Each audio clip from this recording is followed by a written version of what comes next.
What is going on, everybody? It is J103 here after celebrating such a wonderful World Series with a even more wonderful World Series championship. Congratulations to the San Francisco Giants on another World Championship.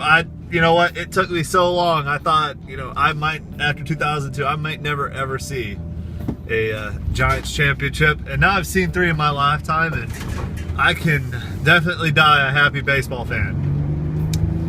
But that's not the subject of the video. That's just getting things out of the way, taking care of a few businesses. It's South Carolina week. I know it's late, but who cares?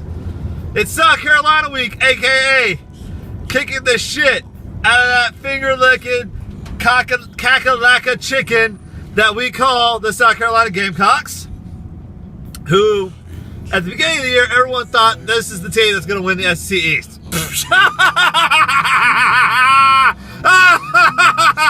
Welcome back to mediocrity, bitch!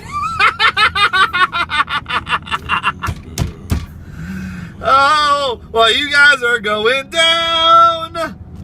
We are on the rise. And you're about to see that because South Carolina's had trouble this year with one type of quarterback. And that is a mobile dual threat quarterback. And what is Joshua Dobbs? Don't fucking think that Justin Worley's playing in this game. He's not playing in this game. They're far short of a miracle shoulder surgery that only lasts a couple of days of rehab. He's not playing in this game. That dude's hurt. He hurt bad.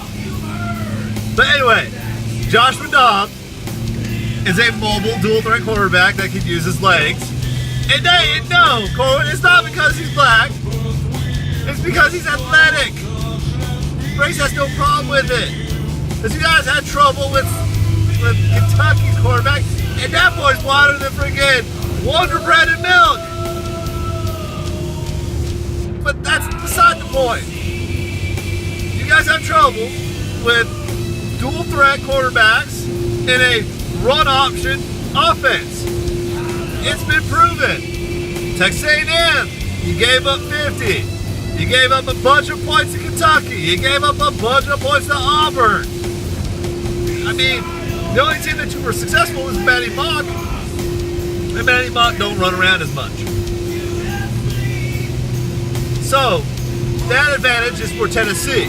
Now, where it comes out in the wash is South Carolina's offense versus Tennessee's defense. I think Tennessee's defense is really good. I think South Carolina's offense is really good, and I think that turns out to be a wash at the end. I think both those teams will fight for a stalemate. So where the game is going to be won is in special teams, and in can the South Carolina defense stop the Tennessee offense? I don't think they can. And you know what? And I think the South Carolina fans think that too, because I have not seen Steve DeViser.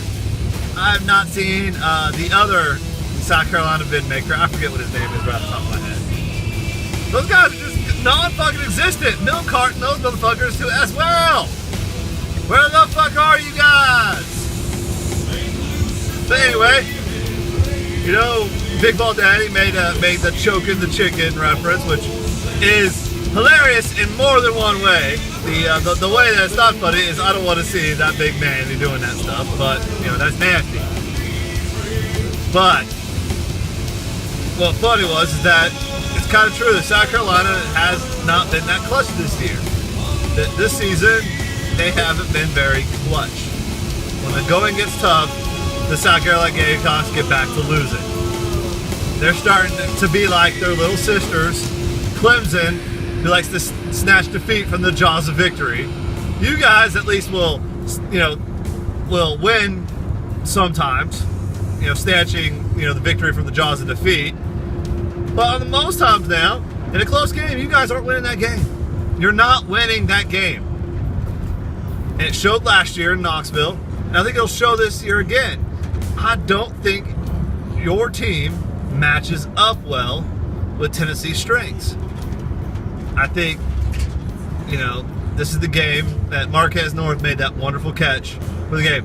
But people forget, Rajon Neal ran for 125 yards He hadn't done that at all any other time of the season. He ran for 100 yards. What do you think Jalen Hurd's going to do? What do you think Marlon Lane's going to do? They're going to be able to run crazy. I see a big game from Jalen Hurd. That's going to be a guy that's going to be hard to stop because, like the other freshman phenom, JoJo Kim, I think where they're different is Jalen Hurd's more physical than JoJo Kim. JoJo Kim might be a little bit more shifty, but Jalen Hurd can move and he can make guys miss. And I think it's going to be a game. I heard it's going to be, the weather's going to fucking suck tomorrow. It's going to fucking suck here. I know it's going to suck down in Columbia because I know that area. And I can see the news. I can watch the news down there and I can see the weather system. I can see what happens. I mean, I lived down there. Little stories. I used to live in South Carolina for 4 years. Thankful of Uncle Sam for providing me to be living down near Bruce Ellingtonville, aka Moncks Corner, South Carolina. And I remember when South Carolina was that upstart team right after Lou Holtz quit and South Carolina hired Steve Spurrier. The man that has been the bane of Tennessee players' existence. Instead of trying to make that plural, make that singular. They've been the bane of Tennessee's existence ever since he graduated from Science Hill High School in Johnson City. I cannot wait to see, because if Tennessee jumps on them early, like they can, then it's going to be a long night for the residents of Williams-Brice Stadium. But I don't think that's going to happen. I think it's really going to be a good game. I think it's going to come down to how it was last year. And, what can Tennessee do in their final possession and what can South Carolina do in their final possession. But anyway, this is Jonathan signing out. Congratulations to the Giants. Go Balls. Go Niners. Beat the hell out of the Lambs. And I'll talk to you guys on Monday. Peace.